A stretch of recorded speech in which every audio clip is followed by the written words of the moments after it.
Hey everyone, welcome back to PlaycrastiNation Population 375, and welcome back to the next episode of our Pokemon Fire Red Scrambled Egglocke. In the last episode, guys, we took on Brock, the first gym leader, and we beat him with flying colors, I don't think that makes any sense. We defeated him pretty handily. He didn't have a lot to stand up to our team, which, by the way, let's go over the team really fast, just so you are caught up.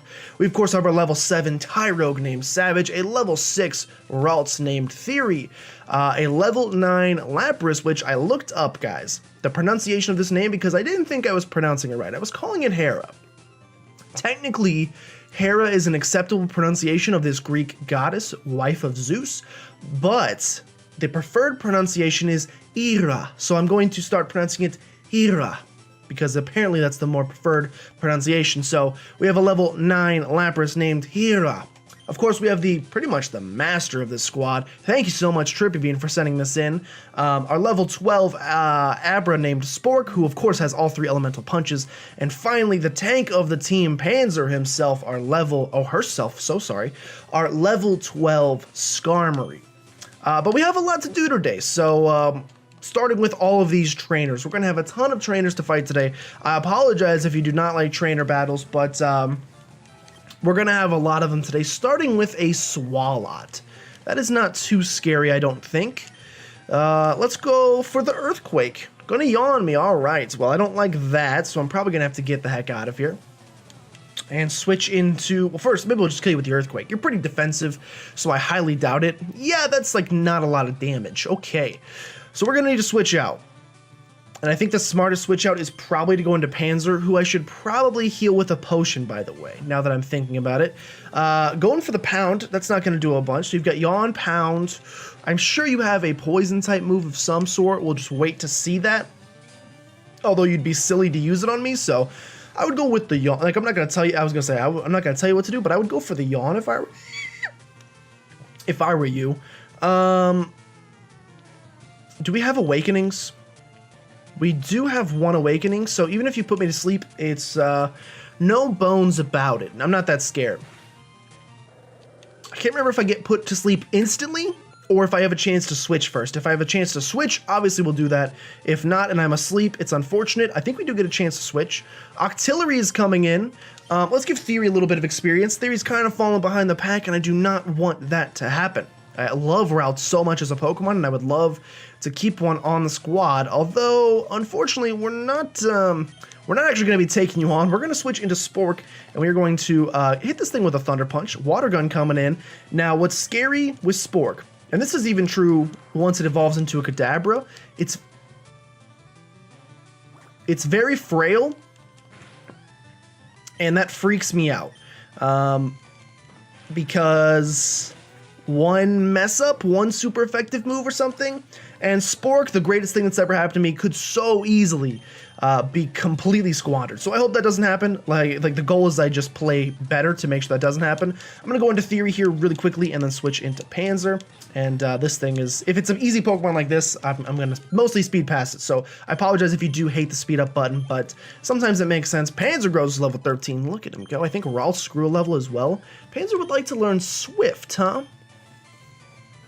It probably makes sense over Sand Attack. Sand Attack could potentially save us, but of course, this is a Scrambled Egglocke, which means we do not get to heal, which means PP is very valuable. And speaking of PP, we are running kind of low on some Pokemon. I would expect the need to heal, and by heal I mean to sacrifice a Pokemon. I would expect to have to do that sooner rather than later. I haven't really given it a whole lot of thought yet about who in particular I'm going to sacrifice, but I was thinking about this, and this kind of freaks me out. So in the past, we've done Martyrlocks that have the same style, Jolteon. We should be able to Earthquake you. I think Savage might even be able to take you on himself. Let's find out. All right, the Sand Attack's going to be annoying, but we can land those. We land those no problem. Actually, just kidding. We miss sometimes. I love that they changed the text of the like when you don't land a move. Originally in these first couple games, it was, oh no, your Pokemon missed, and it's literally like you would use a move like Surf, where you literally drop an ocean wave on your enemy, and it's like he he missed? He missed that? But then I think in Gen 4 or 5, I can't actually remember which specific one. This is kind of a scary battle. We're kind of weak to electric types. I can't remember which generation, but they changed it to the opposing Pokemon dodged, and that works so much better for me. Let's lay in a Steel Wing really quickly if we could. Hopefully this thing does not have any electric type moves. That's not very effective. Let's go for the Pursuit. Again, we're hoping for no electric type moves. I'm not seeing any yet, which is good, and I think it's gonna save the day for us. Keen Eye prevents accuracy loss. Throw some sand up in these peepers, why don't you? But yeah, then they changed it so that the opponent's Pokemon dodged, and that made so much more sense, because that's kind of how it is in the anime. Pikachu used Thunderbolt, Arcanine dodge, and he dodges out of the way. Pikachu doesn't go, oh no, I hit a fan spectator in the first row, oh, I did it, oh, I just drank a lot of paint. They don't do that, which makes more sense. I appreciate that. Anyway, back to the actual topic we were talking about beforehand, which is I was thinking about just the... I'm just going to go for the Mach Punches because I'm actually scared of high jump kicking. The whole thought process of... the entire thought process... I should not have fought her. Now I have to fight 2 trainers. The entire...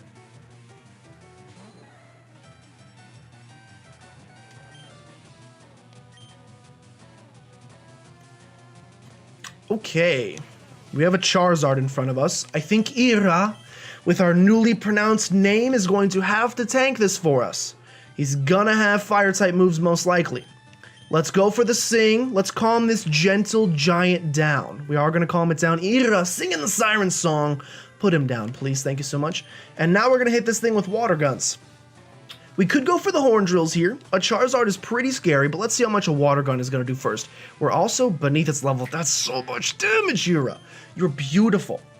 Thank you again, Trippy, for sending this too. Trippy's Pokemon so far. Really just clutching it. Charizard, good night, literally. But I was thinking about what it means to sacrifice a Pokemon. It's somehow different emotionally than me catching a random Pokemon, it being on this team, and me having to sacrifice it. That's already tragic, because I have to get rid of a member that I love. In this case, you guys literally sent me the Pokemon. So it is even more sad because it's not like I'm even sacrificing Pokemon I found in the wild. I'm sacrificing Pokemon that my loyal and loving subscribers gave to me. That is a sad thought to think about, and a thought that it's going to come to reality at some point over the course of this playthrough. Many times, really. Even losing them is going to be sad, but having to choose a sacrifice and being like, oh my gosh, Trippy sent me this one, Mason sent me this one, oh no, and then I have to choose. So I'm not looking forward to it. We're running out of Steel Wings, which has me a little bit frightened. We will go for the Pursuit here to try to save face a little bit. But we're running kind of low, and it's a little scary. So, although I will say, even though we are, potentially going to lose a member pretty soon, we should be gaining some new members just as quickly. 4 Pokemon, though. They should be weak, though. That Ammonite is not weak, though. Let's go for the Mach Punch here. Go ahead and punch this thing back into the Stone Age if you could. That's pretty good. That's pretty good.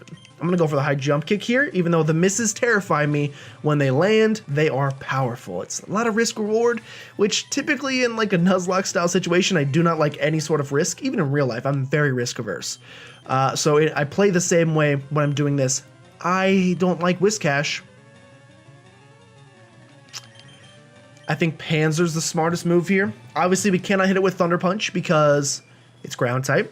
And now we cannot be affected by its ground type moves, and I do not fear its water type moves nearly as much as I fear those ground type moves. And that did so much damage. Go for the Mud Slap. Slap me with all the mud you got. It's not going to hurt me. Go for this. What in the world just happened? Is he going to tickle me with them spaghetti whiskers? I dare you. First we fought Swallow, now we fought Whiscash. We're just getting the whiskered Pokemon today. But yeah, so I'm a little scared to sacrifice your guys' Pokemon to see how you guys react. If I sacrifice yours, I'm sorry. It's not that I don't love it. It's all about what makes most sense for the team going forward. But a Glalie, huh?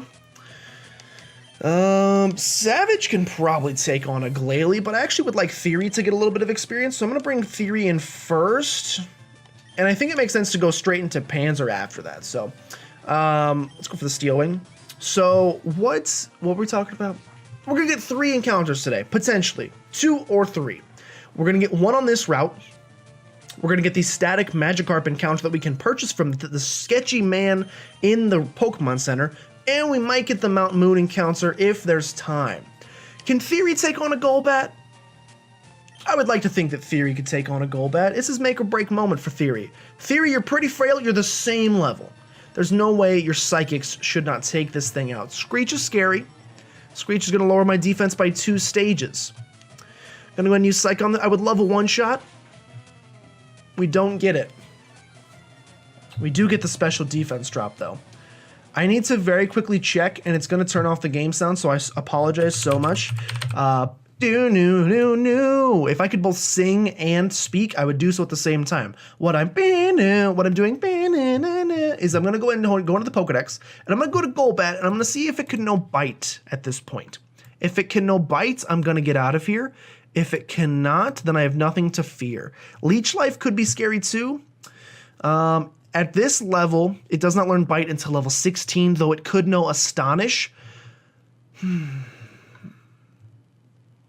But it could know Astonish. It's not going to use Astonish, I believe. All right. Well, that's just a theory. Okay, thank you so much. I knew Theory was going to live on 1. Of course I knew that Theory was going to live on 1. I would not have put her. Theory, you may be my lettuce-headed little friend. You may be a little concerned that I just threw you out there, even though I knew it had a move that could very possibly kill you. And you're probably thinking, why did you send me out there to die? I didn't. I knew you could hang on because you loved me so much.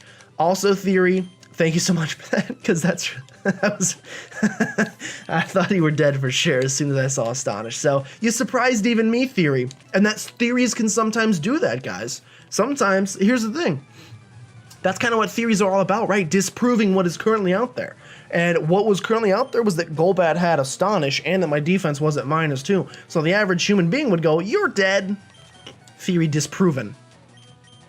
Anyway, what do we have out here? Golduck? Let's go into Spork. I have not seen this beautiful... He actually doesn't have any spoons yet. I just realized he's silverware-less at this point. Let's go for that Thunder Punch against this Golduck. You might have... He doesn't have anything for us, I doubt. Disable. You missed, though, so that helps. What were we talking about before that fear rushed through my heart? Cannot remember. Really do not know. Anyway, we got past that. Oh, I will say one thing. You can already tell we're having a little bit more of a tough time today. We're seeing a lot more evolutions. Ariados is, of course, also an evolution, but one I'm not as scared of. We are seeing a lot more evolutions today. And evolutions mean difficulty, typically. I was a little bit nervous, honestly, in the first episode because between Viridian Forest and Brock, we didn't really have much of a challenge. We kind of breezed through last episode, and I'm like, are we going to really breeze through this whole game? Like, my whole point of randomizing was to make sure they had crazy good Pokemon. But now today we've run into Swalots and Golbats and Charizards, and I feel more at ease that this is going to be a difficult playthrough, so you don't have to worry about that. Let's put Air out front because we're going to get our encounter on this route, which is going to eventually turn into an Egg Boy. An Egg Boy. It's a Jigglypuff. We're going to have the Battle of the Sinks. Level 3? Go to sleep, please. Night. And let's throw an... I almost said let's throw an egg at this thing. We're not trying to denigrate its home. No pranks here, bro. It's just a prank, bro. We're trying to catch this thing and give it a new home, and bam, would you look at that? I did skip past it. Jigglypuff is the balloon Pokemon. It captivates foes with its huge round eyes, then lulls them to sleep by singing a soothing melody. Jigglypuff, you will not receive a name, but you are the final member of our team. Let's fight this trainer. Eek! Did you touch me? Nope. I did not. Not in this day and age. It's the 21st century. It's messed up. What are you going to have? Eralts! It's theory versus theory! But actually, it's not because I have Eralts. And here's just going to go for the water gun because the best you could do against me is some confusion, which I'm not scared of. Should I be scared? Yeah. Oh, I do get confused, which is not ideal. So Jigglypuff has a free item. We will go into Panzer and we will just... Oh, no.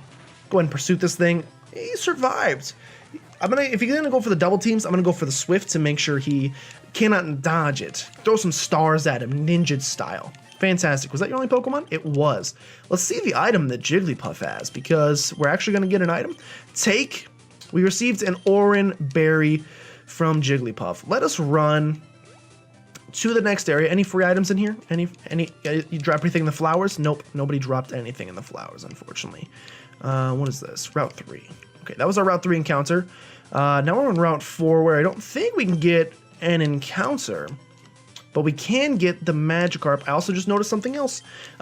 Somebody mentioned this, and they said, hey, in this game, you can find berries on the ground in spots that are a little bit darker, kind of like this, and I remembered that. I think it was Not So Livid. But the question is, are they randomized? It is randomized, and while this was just an X attack, in the future we could get some pretty good stuff from that. So I'm appreciative of that. Okay, let us get our Magikarp. Hello there, laddie. Have I got a deal for you? I'll let you in on a secret Pokemon, a Magikarp for just 500 Poke. So you buy it, am I right? You all right? I will pay the outrageous price of $500 for a Magikarp. You're transferred to Box 2. Okay, so here's a problem. I'm going to get our Mount Moon encounter really quickly, and we will do 3 hatches, because I have a conundrum that I need to explain to you guys, but I will wait until after we get this Mount Moon encounter to do so. I will also grab this item if we could. I would love to. All right, just kidding. We will get an encounter right before that, and it's going to be a Geodude level 8. I would love to have you on the team. Let's go for this. This thing could have Sturdy, so I could go for the Water Gun. Let's just go for the Sing, which we know is just going to straight up put it to sleep. Nope, we do not want to do that. We want to throw a Pokeball at it. I have 12 left, so I might want to buy some more soon. We have a decent amount of money, so I can probably afford to. Let's see if this thing will just be caught for us. It is asleep. Nope, it is going to jump out. I figured we'd start having some difficulty if we're not weakening our Pokemon, but maybe we can get lucky nonetheless.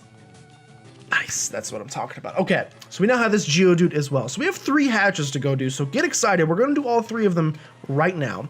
It's round 4, makes it an easy to pick up. Some people have used them to hurl each other in a snowball fight. Interesting. Would I like to give a nickname to the caught Geodude? No, you're just going to the box. And we will take TM46, which contains Thief. Okay, so as I run out of here very quickly, and I run away from that scary looking Paris, let me explain to you guys a conundrum which we are about to face. Let's take a look at the party. So as you can see, we have this Jigglypuff that's in that 6th slot. The issue that I didn't think about until a couple days ago is with that 6th slot and when it comes to hatching eggs. Because in this game, because we're doing... If you're doing an egg lock, it wouldn't matter. If you got a new encounter and you wanted to hatch an egg, you would just put a Pokemon from your party into the box, bring the egg out, hatch the egg, and voila, that's your encounter. Because like, you have a party of 6, you would capture Pokemon in the wild, that Pokemon would go to the box, like our Geodude just did. You would take out an egg in replacement of that Geodude, and bam, you would go hatch it, and blah, blah, blah. But because this is a Scrambled Egglocke, because it has the elements of a Martyrlocke, we can't do that. That would heal the Pokemon on our team, and that completely defeats the purpose of not being able to heal. So essentially, I see 2 solutions, and I want you guys to let me know in the comments which you think, which would be preferred. The first of which is that I could only keep 5 Pokemon on my team at once, and the 6th slot can be just for catching wild Pokemon, and then hatching them as soon as we catch them. So that's option 1. The final slot would just be a hatching slot. The second option would be to keep a team of 6, but if a Pokemon dies, or if we need to sacrifice in order to heal, at that point, once Pokemon are fully healed, or when there's an open slot, then you can bring out the eggs to hatch. Both methods have their pros and cons, I would say.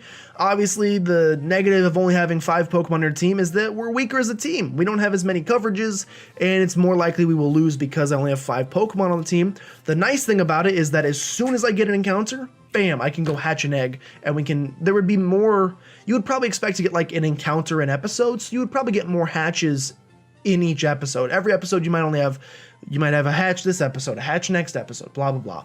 The other method, obviously having the 6 Pokemon on the team is a benefit because we have a full squad. But only being able to hatch when something dies or we need to sacrifice something would mean that we would have basically a stockpile of encounters in the box. And then when that Pokemon dies or when we have to make the sacrifice, we would hatch like 5 Pokemon at once. Which is, you know, it's kind of lame because the two most exciting things about the Egglocke and the Martyrlocke are the sacrifices and the encounters, the hatching of the eggs. And since both in that case would be happening simultaneously, it's like, well, why don't I just skip every 4 episodes and then you'll hatch the eggs so I can actually see them. So I don't know which I want to employ. I wish there was a way I could put these Pokemon in the box and they would not get healed. But unfortunately they do get healed, so we will need to find a workaround. For now, I'm going to do the method of only carrying 5 on the squad at any given time, just because it's early, so it's not as big a deal. Like, I don't think not having that 6th Pokemon is going to cause us to lose, but obviously as we go to the Elite Four, it's going to be a bigger deal. So let us take out this Jigglypuff, which will go in the box. Oh, another thing, this egg that was broken before, I think I fixed, so we can replace it. This Magikarp took its spot. But it is fixed now. I think someone had like the steps wrong in there, so I went in there and I turned it back down to 0, and it should be good to go now. So if we happen to get it, it should be able to hatch. I did see what it was, which was kind of unfortunate, so it's a little bit of a spoil, a little bit of a surprise ruined, but it's okay. Anyway, all of that explanation out of the way, it is now encounter time. We're going to have 3 consecutive hatches in a row, and I'm very excited for it. So let me get the dice app going. That dice app is ready to go. Can you guys see it? You guys absolutely can see it. So I believe last time we did box 1. Yes, we have 3 Pokemon in there and only 2 in here. So it is now time for box 2 to shine. So we're going to roll this thing a couple of times. And where's it going to land? Where's it going to land? Where's it going to land? It is going to land on a 6. Column number 6. Which row are we going to get? We're going to get row number 3. We've already lost that one. So I don't... This is kind of a tough situation. Do you start the entire process over or do you stay in row 6? I think you start the entire process over. So we roll again and we get row 5 instead, and our second one is going to be number 4. I think this is one. Oh, by the way, you can also see we now have a full second box. I thought it would, mostly my OCD was killing me and it looks more uniform this way. So I made a second full box. My brother made 5 eggs and another subscriber made 5 more eggs. So it is now completely full and we're ready to go. But with that, let's go ahead and hatch this thing. Obviously when we hatch it, it is not gonna pop up on the screen because we have 2 more Pokemon to hatch and we're gonna leave that last slot open. Are we though? Because that kind of means like the whole point of having 6 egg slots down there is kind of useless. Again, you guys let me know in the comments what you prefer. If I can find a workaround to just hatch the eggs, I wish there was a way I could just like hatch them in the PC, but I don't think I can. Anyway, our 6th and final member of the squad, potentially, maybe not, who knows, but our 6th hatch of the game is an Oddish. Maria, did you send this in? It is an Oddish. That is an interesting encounter. I wonder if it's holding anything. It is a male Oddish. It is a male Oddish. I'm going to call you Olimar because I always feel like, I always felt like, that's not how you spell it. That's not how you spell it. Olimar. I think that's how you spell it. Are there 2 L's? There may be 2 L's. I'm sorry I have to keep clicking off. I wish the program didn't stop. Olimar Pikmin. I always feel like somebody's watching me. Captain Olimar. That is the correct way to spell it. I always feel like the Oddish looks kind of like a Pikmin, like the pre-first designs of a Pikmin. And so therefore, because you're a male, we will name you Olimar. And let's take a look at this beautiful creature. We have level 5 Olimar down here. Who knows hardy nature with chlorophyll and knows absorb, razor leaf, and ingrain. All right, those sound legal to me. There's nothing crazy there, so we will assume that that is legal, mostly so I don't have to click off of the screen to do the exact same thing again. But let's hatch the next Pokemon. Go into the party, grab this Olimar, drop you here, and now we're going to be switching out something for this Geodude in box 1. So once again, let's reset the dice and get it ready to go. And our first number, excuse me, Light, if you could stop that. Our first number is going to be another 5. And our second number is going to be a 5 as well. So at the very bottom of this, we were 1 column away from that mystical, magical Pokemon that I told you guys about previously. But let's see what this Pokemon is going to be in exchange for our Geodude. By the way, I messed up. Actually, I didn't mess up on the Oddish because the Jigglypuff was only level 3, so we actually don't get to rare candy that thing up. But our Geodude was level 8, I think, so we are going to get to rare candy this thing up, whatever it is, to level 8 if it wants to hatch. I think I fixed most of them. Yes, okay, we're good. Our next hatch in our Pokemon Fire Red Scrambled Egglocke. Let's get some coverage here. Throw me a ground type. It's a Magikarp. We swapped out one Magikarp, but get one a couple seconds later. A Gyarados is great, my friend. A Gyarados is great, my friend, and I'm going to call you...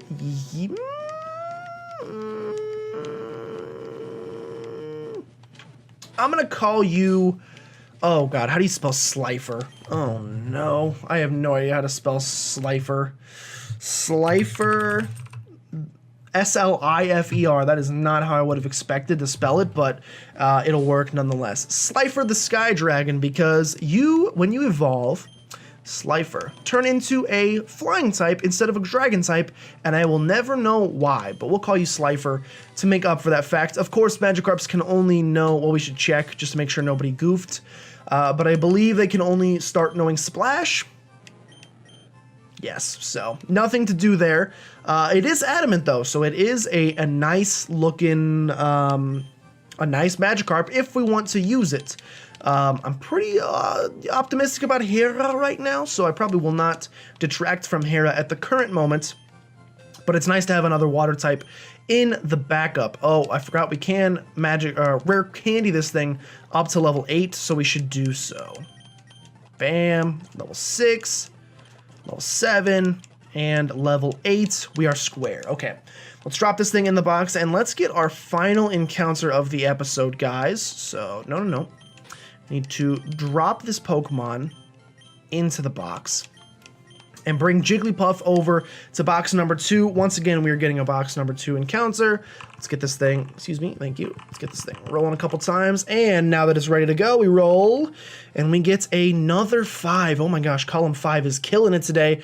We roll once more, and we get a 2, which is taken. So we start over again, as I said, and our first roll this time is going to be a 2. There we go, column 2 needs a little bit of love.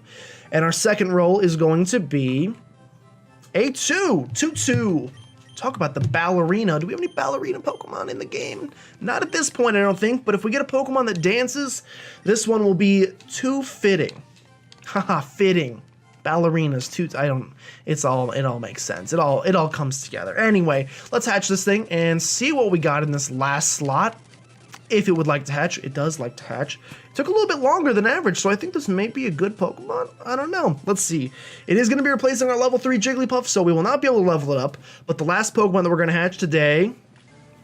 Ooh, yes. Yes. Oh, we got a Moonstone! Oh, we got a Moonstone. We got a Moonstone in Pewter City, right? I'm going to check my inventory, but I think we have a Moonstone. We have a Nidoking here, my friends. Oh, I feel... What, it's a good... Dude, I'm going to make somebody so mad.